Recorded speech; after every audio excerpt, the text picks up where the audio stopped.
Hello, headphone emoji. Welcome to another interview. Today we are here with Violent Vira.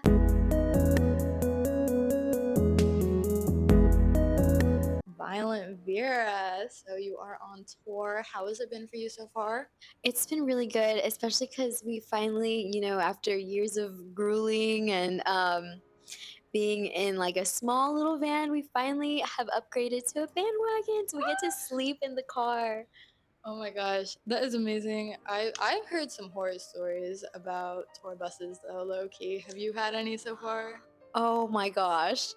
This is like the perfect question because like a couple days ago, the toilet freaking flooded the bus and the whole carpet was like wet. Luckily it was okay, not luckily, but it could be worse. It was like just like the water that was like clean, but it was still from the toilet. So it was kind of nasty. Ugh. No, it's Oh so my real. Bad gosh. reaction. Bad reaction. No, yeah, I But don't know. yeah, especially with like bandwagons, they're kind of like buses that they like just like squish together to make it like, more cost efficient. So it's like Frankenstein right now. Interesting, interesting. But you just came out with your debut album, like Mhm. literally a little over a week ago. Yes. How do you feel about it now that it's out? I still can't believe it's out. Sometimes I'm still like in the mentality of like I can't wait for the album to come out. It like hasn't hit me yet. But I'm just so grateful to see the reactions of it so far, and I can't wait to see how it continues to grow and touch people's lives. Are you like currently working on new music or are you always working on music? I think we're like in the process of like doing we kind of like do our own thing when it comes to music. I write a lot and I like write melodies and I write a lot in my journal when I'm by myself, and then Anthony and Matt, they like strum and they like write their own stuff, but it's like we kind of gatekeep it from each other until the moment is right for us to come together and see like how it meshes. So right now it's like yes but no. That's real, that's real. I saw you post a little thing on Instagram when your album came out talking just about like, oh my gosh, the album is out. How would you say that you changed between like the start of when you were making the album and now?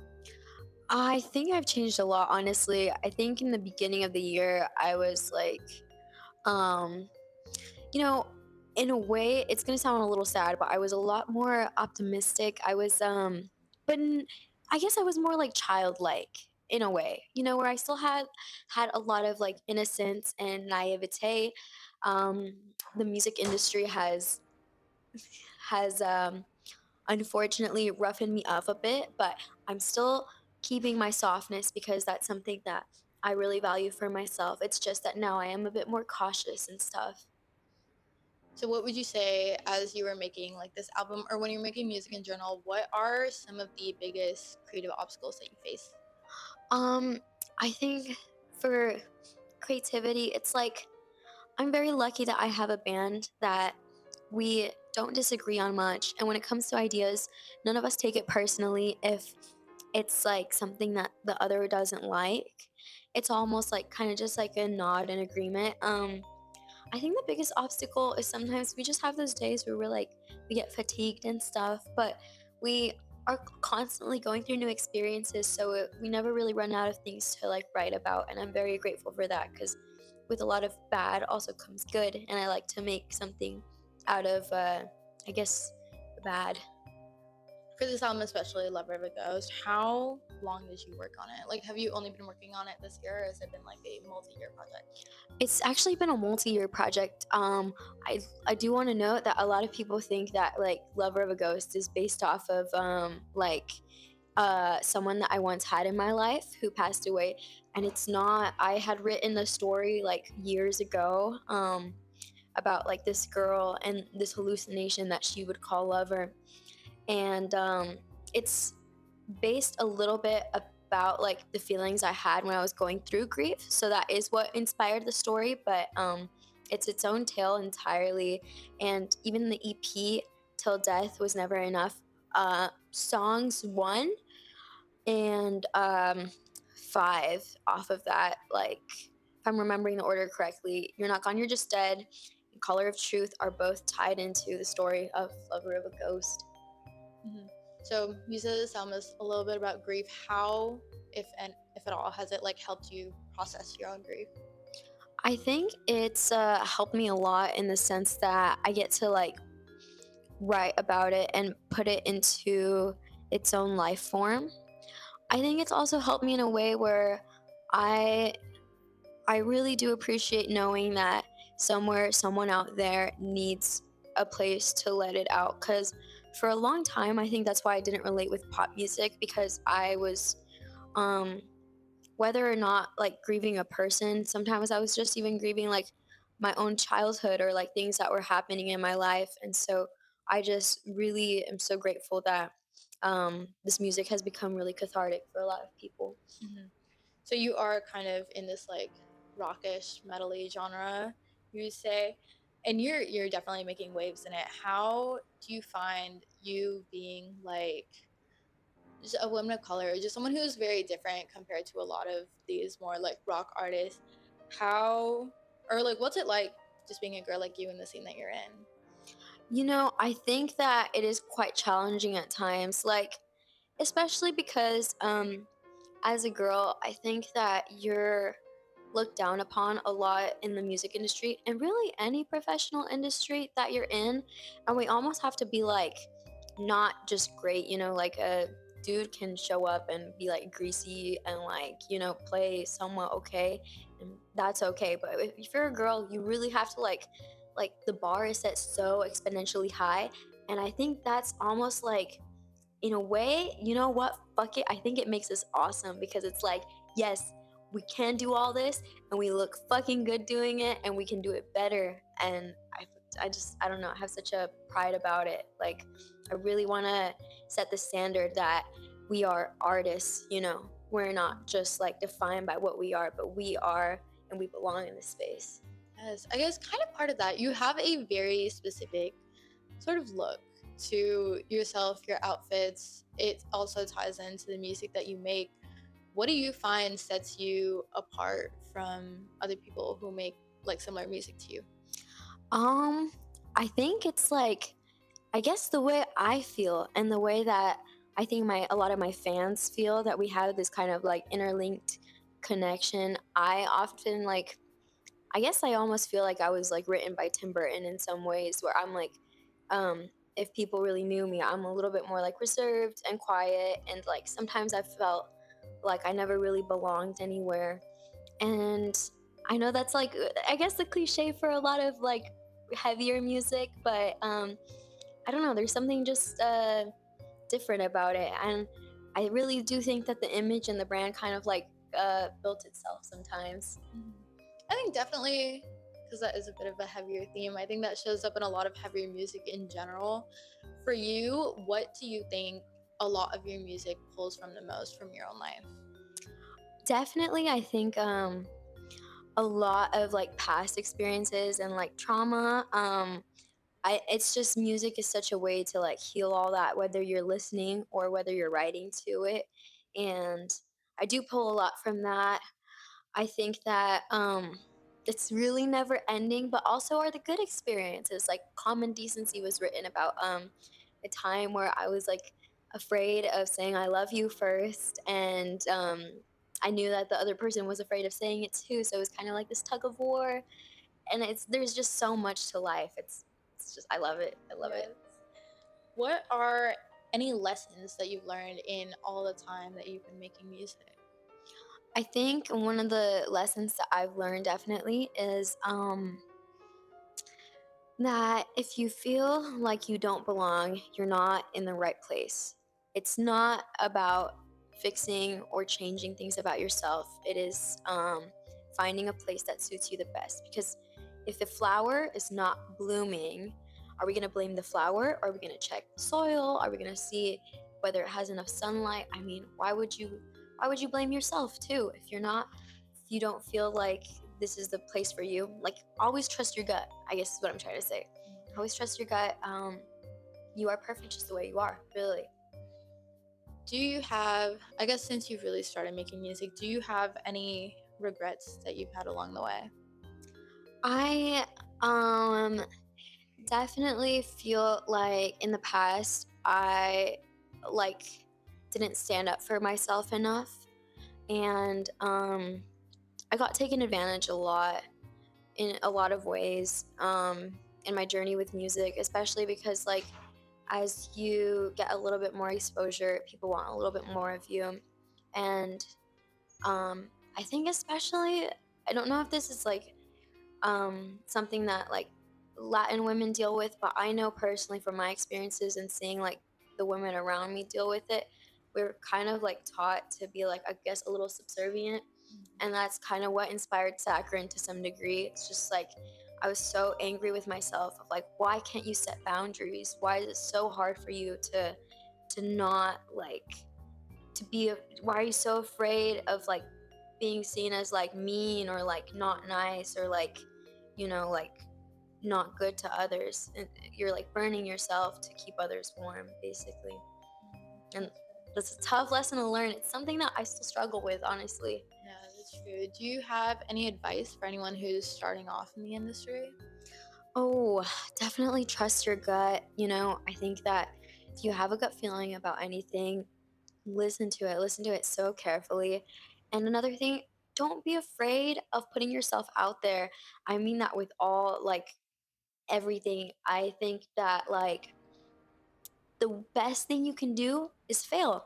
If your video doesn't do well or, like your post, whatever, that's amazing because that means you've learned something from it and that means you can grow and expand on top of it. Like, don't give up. I really, really mean that. I was sobbing when I was 18 years old, thinking that I was never, ever going to make it in music. And really, it's like whatever you have in your heart, whatever you desire, anyone can accomplish anything as long as you put in the consistency, the love, the effort, and the trust into it.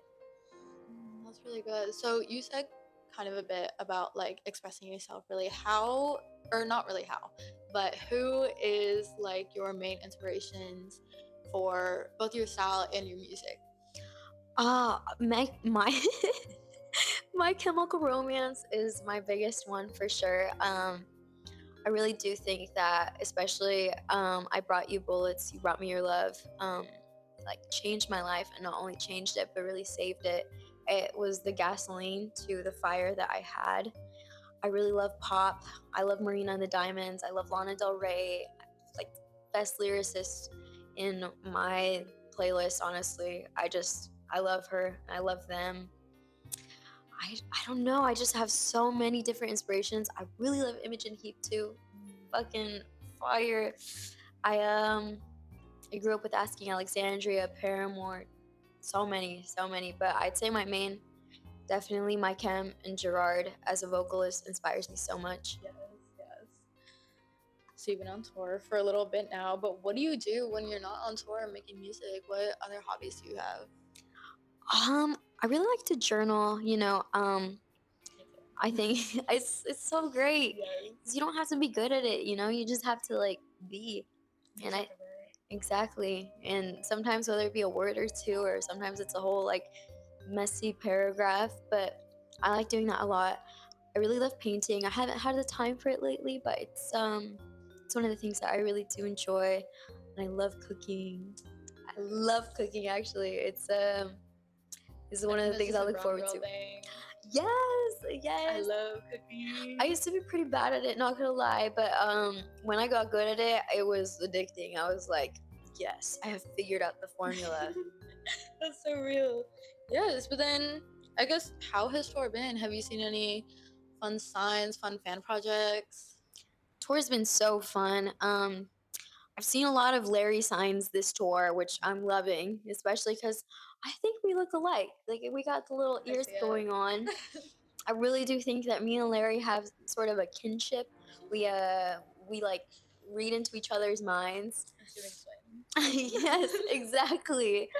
But yes, that's what I've seen so far. A lot of Larry signs. Sometimes a Get Violent with Me sign here and there, which I love too. And it's been great. I love seeing the candied bracelets and everything. It's so sweet. Oh my gosh. If you could describe your music or your persona really as a spirit animal, what would that spirit animal be? Ooh, definitely a bat. I just love them so much. I always said that, like, if I could own any animal, it would be a bat, just because I feel like we're both a little blind. We both love fruit, and we both don't like the daytime. So we're very alike. Yes, yes. What are your favorite fruits? Pomegranate. I Oh my love gosh, I was pomegranate. eating pomegranate earlier. No wonder your skin's so glowy. Yes. I love pomegranates. I love it too. I tried to introduce it to my boyfriend and he just nibbled on one and was like, "What?" I'm like, "No, you don't get it. You have to grab a handful." You need all of them. Yes, they're so good. I love it. Yes. We already kind of talked about who inspires your sound, but who are some of your dream collabs? Oh my gosh. So I don't want to like spoil it, but I'm hoping that soon something will happen with Ghost.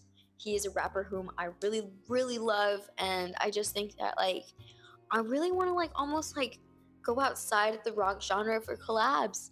I want to like almost like make music that meshes, and like create something new. I love genre bending music so much. Exactly, like that Ratatouille scene where he eats the strawberry and the cheese. Oh my gosh, yes. Yes, like I want that, but like with music in your ears. exactly. So I want to make more stuff like that.